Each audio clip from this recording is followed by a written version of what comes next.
It was a typical autumn morning as Judge Marcus Williams pulled up to the courthouse, where he'd presided over countless cases for nearly a decade.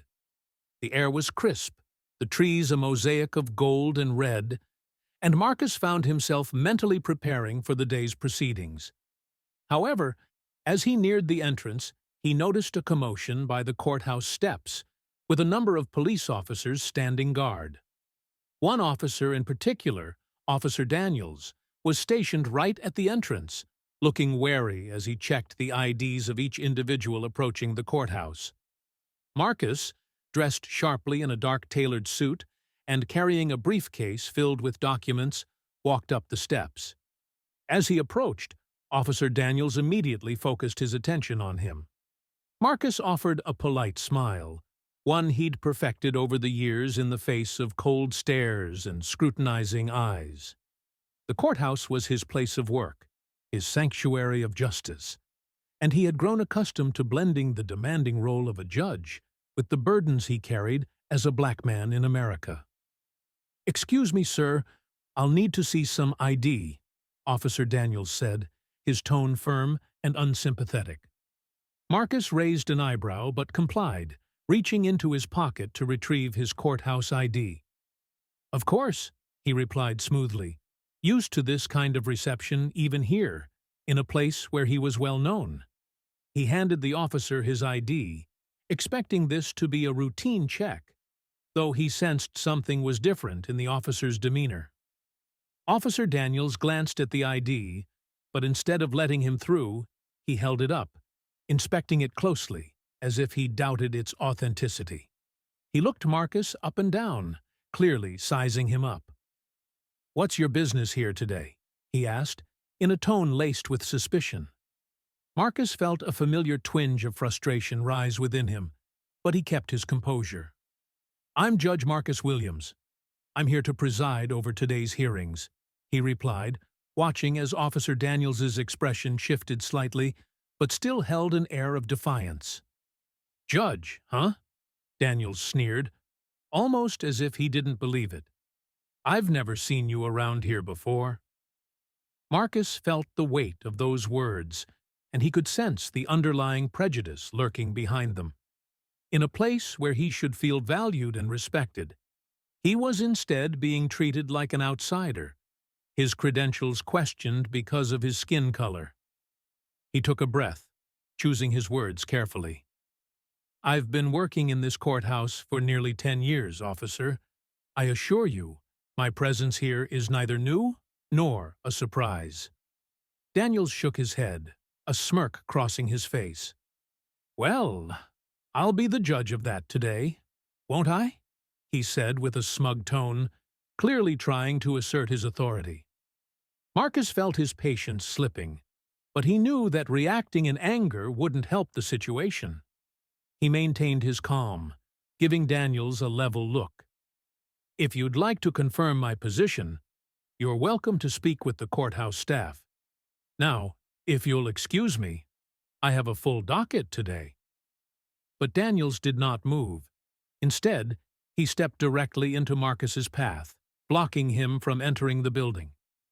"I think I'll decide when you can go in," he said, voice cold. A small crowd had started to gather, watching the scene unfold. Marcus could feel the weight of their eyes on him, a mix of curiosity, confusion, and unease. A wave of frustration washed over Marcus as he realized that Daniels wasn't going to let him pass without a confrontation. The officer was intent on making this moment an assertion of power, clearly not caring who Marcus was or what position he held. The irony of it stung deeply. Here he was, a judge dedicated to upholding justice, being denied entry to his own courthouse by a man who seemed intent on wielding his badge as a tool of discrimination. Just then, a familiar voice cut through the tension. "Judge Williams!" It was Sarah Thompson, his clerk, who had just arrived for her morning shift. She looked alarmed, taking in the sight of the officer blocking his way. She hurried over, eyes wide with disbelief, as she realized what was happening. "Officer, "This is Judge Williams," Sarah said, her voice firm but respectful. "He's here to work. Please let him through." Daniels hesitated, glancing between Sarah and Marcus, before finally stepping aside begrudgingly. He handed Marcus his ID back, a look of reluctance flashing across his face. "Next time, carry some better identification," he muttered, barely audible. Marcus took back his ID, keeping his face composed, but inside, a mixture of anger and sadness churned. He nodded politely to Sarah, thanking her quietly before walking inside. It wasn't the first time he'd faced prejudice, and sadly, he knew it wouldn't be the last. But as he walked down the familiar courthouse hallways, he felt a renewed sense of purpose. He had fought too hard, worked too diligently to let moments like these deter him. That day in court, Marcus found himself presiding over a particularly poignant case: a young black man falsely accused of theft. As he listened to the testimony, he saw pieces of himself in the defendant, recalling his own experiences of being unfairly judged, of having to constantly prove himself to those who doubted him because of the color of his skin. He could see the fear and frustration in the young man's eyes, emotions he knew all too well. After the testimonies were given and the evidence examined, Marcus delivered his verdict with a sense of conviction that came from deep within. He ruled in favor of the defendant, not only because the evidence supported his innocence, but because Marcus believed in a system that, despite its flaws, had the potential to serve as a beacon of justice. And he would do everything in his power to be a part of that change, to be the example he wished he'd had growing up. The case concluded, and as the young man was released, Marcus caught a glimpse of gratitude in his eyes, a silent acknowledgement that spoke volumes. It was moments like these that reminded him why he had chosen this path, why he continued to fight for justice, despite the hurdles he faced. Later that evening, as he was leaving the courthouse, Marcus noticed Officer Daniels standing by his car in the parking lot. The officer looked up, catching his eye.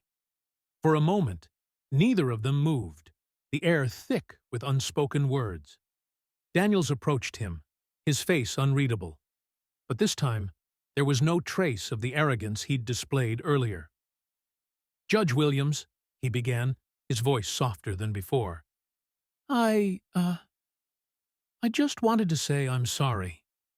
I shouldn't have treated you the way I did this morning." Marcus considered his words carefully, nodding slowly. He could see the discomfort in Daniels's eyes, the struggle to admit his mistake. "Thank you, Officer Daniels," he replied. "Apology accepted. I hope you'll think about this in the future, not just with me, but with everyone you meet." Daniels nodded, looking down. "I will, sir. I realize now that I need to change the way I approach people. I let my assumptions get the best of me." Marcus offered a small smile. "We all have things we need to work on. Just remember, respect goes both ways." He extended his hand, and after a brief moment, Daniels shook it, his expression one of genuine regret. As Marcus drove away that evening, he felt a sense of closure, a weight lifting off his shoulders. He knew that one moment of realization wouldn't erase the struggles he and countless others faced every day, but it was a start. He could only hope that Officer Daniels would carry that lesson with him, that it would ripple out into the lives of those he encountered. In his heart, Marcus felt a renewed commitment to his role as a judge, knowing that the battle for equality and justice was far from over. But he was ready, standing as a symbol of resilience, a reminder that sometimes even the smallest gestures could lead to lasting change. After his conversation with Officer Daniels, Marcus returned home, still replaying the day's events in his mind. He wondered if he could truly make a difference, one that extended beyond his courtroom. He knew his words had affected Daniels, even if only slightly. But there were countless others like him, people in positions of power who let their biases dictate their actions. That evening, Marcus reached out to his mentor, a retired judge named Justice Eleanor Price, a woman he deeply respected for her wisdom and advocacy for equality. She had been a trailblazer in her own right, fighting for fair treatment of marginalized communities long before Marcus had even considered law school. She listened intently as he recounted his encounter with Daniels and the frustration he felt. "You're right to feel that frustration, Marcus," she said, her voice steady but laced with empathy. "But you've been given a unique opportunity, one that allows you to lead by example. You've already made an impact, and there's so much more you can do. Sometimes, the most profound changes come not from grand gestures, but from small, consistent actions." Her words stayed with him, echoing in his mind as he began to think about what more he could do. The following morning, Marcus took his place at the courthouse once again, feeling a renewed sense of purpose. He recognized that, as a black judge, his presence alone spoke volumes, especially to those who walked into his courtroom with apprehension or fear. That day, Marcus presided over a case involving a young black woman named Alicia, who had been wrongfully accused of shoplifting. She stood nervously before him, her hands clasped tightly, her eyes wide with fear. The prosecution argued their case, but Marcus could see the gaps in their evidence, the flimsy assumptions made based on Alicia's appearance rather than the facts. As he questioned the witnesses, Marcus noticed Alicia relax slightly, sensing that he was listening, not just to respond but to understand. When he finally delivered his verdict, acquitting her of all charges, the look of relief and gratitude in her eyes reminded him of why he had chosen this path. After court, Alicia approached him, still visibly shaken but grateful. "Thank you, Your Honor," she whispered, her voice barely audible. "I didn't think anyone would believe me."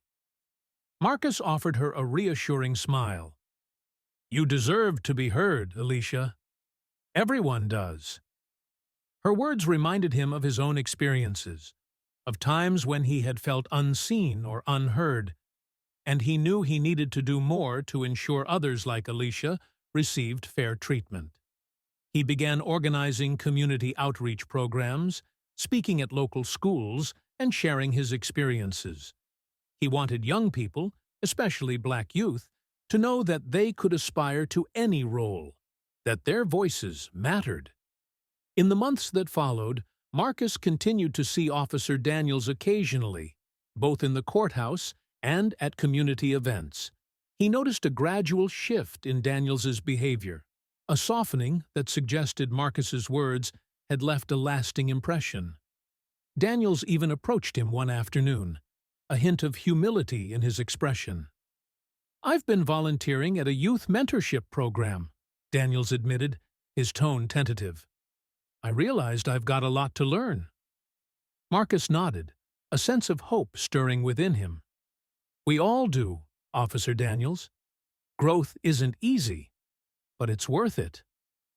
As time went on, Marcus saw more and more people from different backgrounds coming together, building bridges instead of walls. He realized that his influence extended beyond the courtroom and into the hearts of those around him. Each small interaction, each act of fairness, rippled outward, creating a network of individuals who believed in justice and equality.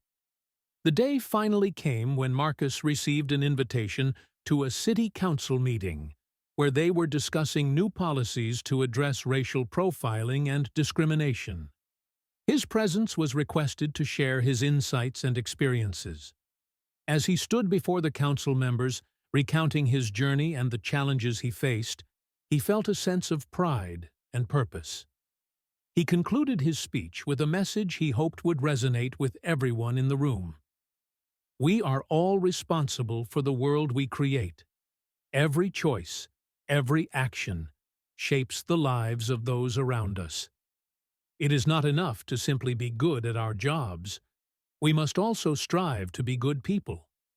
Only then can we build a community that respects and values everyone, regardless of the color of their skin. The council members applauded, and as Marcus left the meeting, he knew that his fight for justice was far from over. But he felt a renewed sense of hope, knowing that change was possible, one case, one conversation, and one connection at a time. He had become not just a judge, but a beacon of hope and a reminder that, even in the face of prejudice, dignity, and compassion, could light the way forward.